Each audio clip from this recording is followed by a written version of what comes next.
I'm walking on Qiaoguang Avenue in Chaotu Town, Dongguan City in Guangdong.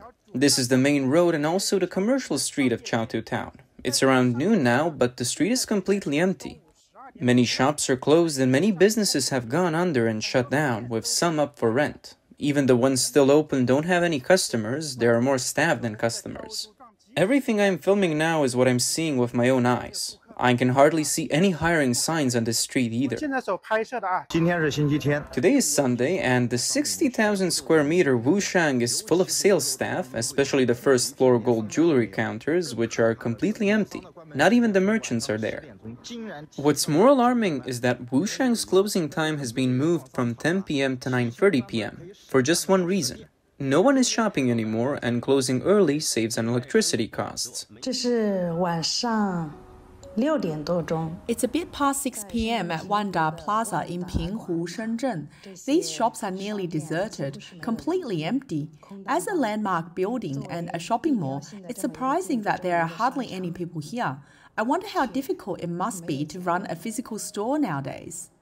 Despite the Chinese government's official announcement of a 5.2% economic growth in 2023, young people who graduate into unemployment, homeowners worried about downgrading property values, workers facing significant income reductions, and struggling shop owners all feel that China's economy is in continuous decline.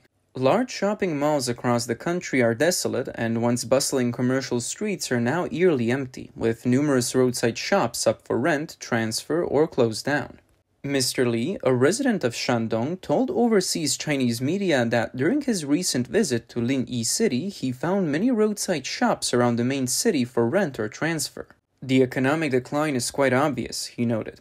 On some busy streets near logistics hubs, markets, and schools, there are as many as 30 shops in a row up for transfer, involving various industries such as food and beverage, education, clinics, and clubs. Today, I'm taking everyone around the Linyi market.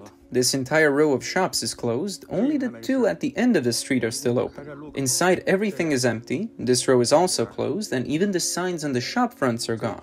In the whole corridor, only 3 or 4 shops are open. From a rough estimate, about half of the stores in Hedong Hardware City have already closed. Mr. Zhang from Shangxi also mentioned that many shops have closed down. For example, Liuxiang in Taiyuan, which is a bustling commercial area in the city center, has seen many closures on Haizebian East Street nearby. In the video Mr. Zhang filmed, the street is desolate with few pedestrians, and only a few shops are open on both sides. Mr. Zhang noted that, before the pandemic, Haizebian East Street was very lively, filled with clothing stores, and it was even prone to traffic jams. Now they have all closed down. Large supermarkets are also struggling. The Park and Shop Yonghui Superstores on the basement floor of Wanda Plaza in Dongcheng District, Dongguan City in Guangdong, suddenly posted a closure notice, stating that clearance sales would run from July 19th to July 25th, and the store would cease operations from July 26th. Even the well-known chain supermarket, RT Mart, couldn't escape the downturn. In February and March of this year, RT Mart stores in the cities of Deyang in Sichuan Province, Zhenjiang in Jiangsu Province, and Zhuzhou in Henan Province announced closures one after another. Since last year, RT Mart has closed a total of 13 supermarkets. A resident of Zhuzhou City in Henan Province named Li Ang told Radio Free Asia that the local RT Mart supermarket used to be very famous. But with residents' incomes decreasing and being unable to afford to shop, the supermarket's closure was not too surprising. He said, "We have a square named after RT Mart here, called RT Mart Square. It used to have a lot of foot traffic and good business. This closure is due to economic reasons. If people don't have money, they won't go to supermarkets, and without shoppers, there's no income. Without revenue, the mall can't sustain its operations and has no choice but to close."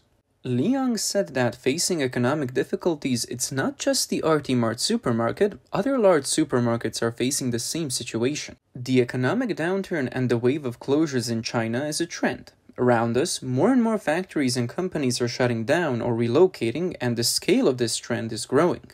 In Shanghai, even the popular 28-year-old supermarket, City Shop, which survived the pandemic, could not withstand the economic downturn. Despite various self-rescue measures, it had to announce the closure of all its stores from April 16, 2024.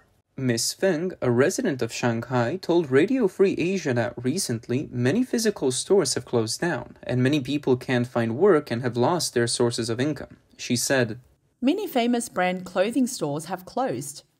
Now, when walking on the streets, it's very deserted. There are still people around the Bund and the Chenghuang Temple Scenic area, but they are mostly tourists, not locals. The well-established brand restaurants in Shanghai have sold their brands to outsiders. The snacks at the Chenghuang Temple are no longer made by Shanghainese. Everyone's given up and doesn't want to work anymore." Miss Feng mentioned that currently one hardly sees any foreigners on the streets. She believes that Shanghai's economy has gone back at least 40 years.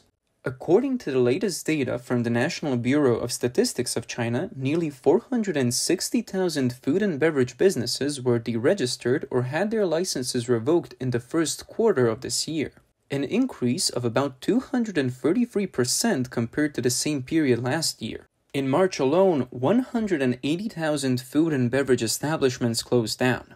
Industry insiders lament that business is becoming increasingly difficult.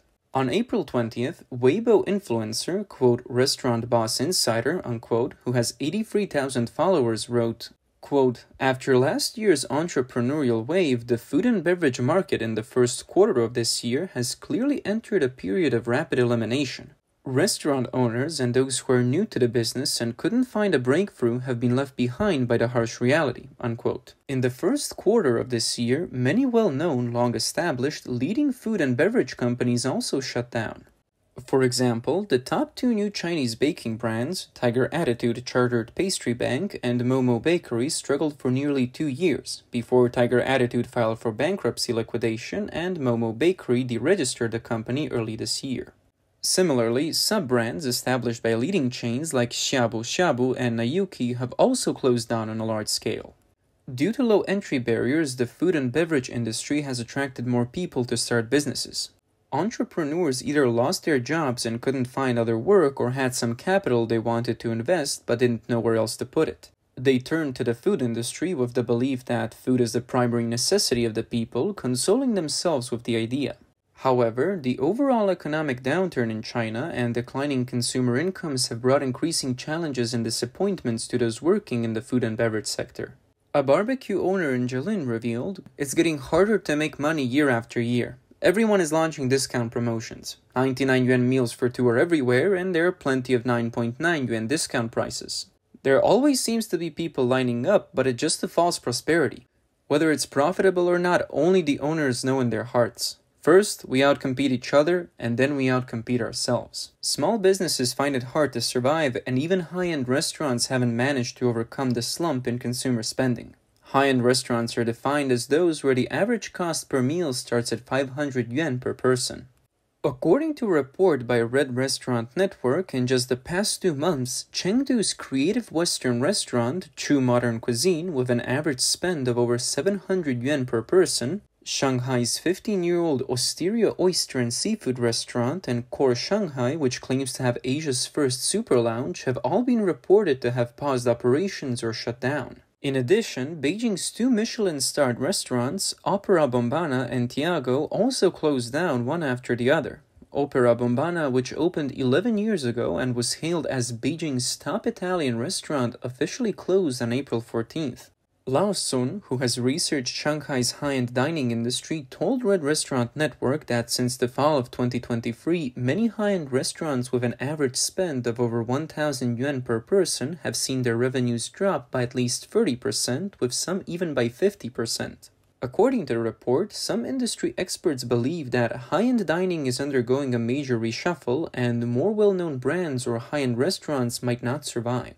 While brick-and-mortar stores struggle, e-commerce isn't doing any better. The Tmall Wangxiao flagship store, which once achieved a transaction scale of 900 million to 1 billion yuan, is also on the verge of shutting down. As the top-selling fruit store on Tmall for nearly 10 years, it has essentially ceased operations. In the industry, the top 3 Tmall fresh food brands were once abbreviated as Wang Ganfu, namely Wangxiao, Ganfu Yuan, and Fereda or Freda. Wangxiao originally started in Yantai, Shandong, selling Qixia apples. The owner was a tall man with a sense of humor and great courage. He was known for having apples of the best value, running the most promotions, attracting the most traffic, having the most followers, and willing to make strategic losses. However, as the overall traffic of the Tmall platform declined, revenues failed to meet expectations and platform remittances couldn't ensure payments to suppliers. The direct result was cash flow issues, which became the last straw for Wang Xiao'er. Under economic difficulties and high unemployment rates, netizens have lamented that in 2023, survival is more important than anything else. The BBC reported that consumption downgrade and middle-class poverty are prominent phenomena in China's post-pandemic economic recovery. On January 8, 2023, China fully lifted its pandemic control measures, ending the more than 3-year zero-COVID policy. At that time, it was widely expected that a strong economic recovery would follow. However, since the reopening, keywords such as consumption downgrade, middle-class poverty, youth unemployment, deflation, 35-year-old crisis, and steep salary cuts have frequently topped China's internet trending lists. According to China's Ministry of Finance, personal income tax from January to April this year was 500.7 billion yuan, a year-on-year decrease of 7%. In the first 2 months, national personal income tax revenue was 326.2 billion yuan, down 15.9% year-on-year. When the March data was released, it sparked widespread discussion. Orientis chief economist Dr. Kevin Sui told BBC Chinese that compared to the stagnation of economic activities during the pandemic, there has been a rebound post-reopening, but that rebound hasn't returned to the previous level. He explained that in the past, due to the relatively few investment options in mainland China and the inability to freely move assets in and out, people often chose to save or buy houses, resulting in a high proportion of real estate in total assets. However, with events like the Evergrande and Country Garden crises causing widespread property price declines in recent years, the decrease in total asset value naturally leads to reduced spending under the wealth effect, where consumers' willingness to purchase increases along with asset prices. Dr. Kevin Sui pointed out that changes in lifestyle habits post-pandemic are also reasons for the shift in consumption patterns. For example, many people now prefer cooking at home instead of dining out. Dining out might cost 1,000 yuan, but buying a 200 yuan steak to cook at home offers the same quality. The market transaction goes from 1,000 yuan to 200 yuan and the quality doesn't drop much. Regarding the widely discussed middle-class poverty, Dr. Kevin believes that most people haven't truly fallen into poverty but are facing economic pressure through consumption downgrade. In China, the most direct manifestation of consumption downgrade is the rising popularity of poor man's set meals. McDonald's 1+1 Select meal can be considered the pioneer of poor man's set meals. Many businesses have followed suit, launching their own poor man's set meals, and almost all of them have made the store's performance soar. Beijing fast food brand Nancheng Xiang's 3 yuan self-service breakfast has boosted daily sales from 4,000 yuan to over 10,000 yuan. Burger King's 9.9 yuan meal deal, offering 2 burgers, also saw a surge in orders over a short period of time. Luckin Coffee's weekly 9.9 discount coupons are even more astonishing as they boosted store sales from 700 cups to 1,300 cups. A consumer survey by RET Ray Ida reveals that over the past 3 years, the 25 to 35 age group has faced the most significant decline in spending, particularly in the leisure and entertainment sector. Singaporean Chinese language newspaper Lianhe Caobao once commented on the popularity of poor man's set meals, stating, "The current economic and employment situation has caused young people's consumer confidence to decline, but consumption concepts and culture are constantly upgrading. Providing the best quality for price, poor man's set meals might be the best choice." As the world's second largest economy, China's severe economic situation has drawn global attention. The Australian Broadcasting Corporation, ABC, reported that China's economy is disintegrating at an unimaginable pace. In many ways, China's economic collapse is self-inflicted.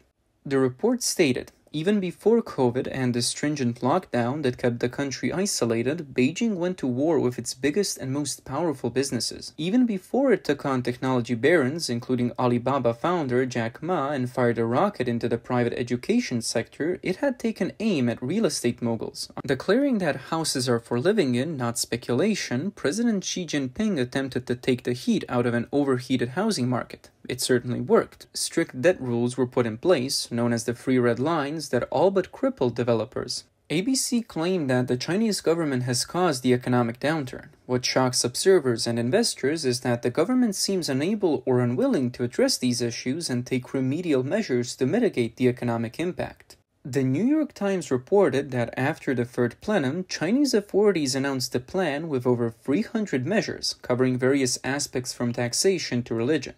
It reiterated many familiar themes, such as emphasizing government investment in high-tech manufacturing and scientific innovation.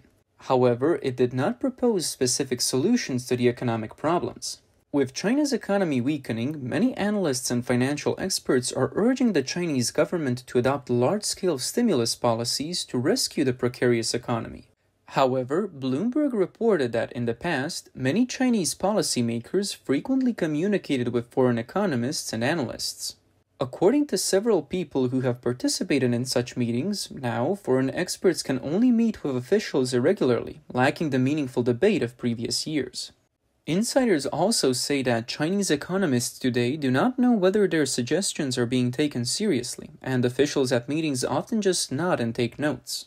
Some people, familiar with the thought of the Chinese leadership, reveal that comments from well-known analysts are now seen as noise that interferes with the top-down messaging from Xi Jinping. Stephen Roach, former chairman of Morgan Stanley Asia, who was invited to participate in a global annual summit held in Beijing this year, said, "Xi Jinping is now the chief economist of China." Neil Thomas, a researcher on Chinese politics at the Center for China Analysis of Asia Society Policy Institute, said, "The danger for investors is that China's leaders have become increasingly out of touch with their concerns and implement policies that do little to improve economic conditions."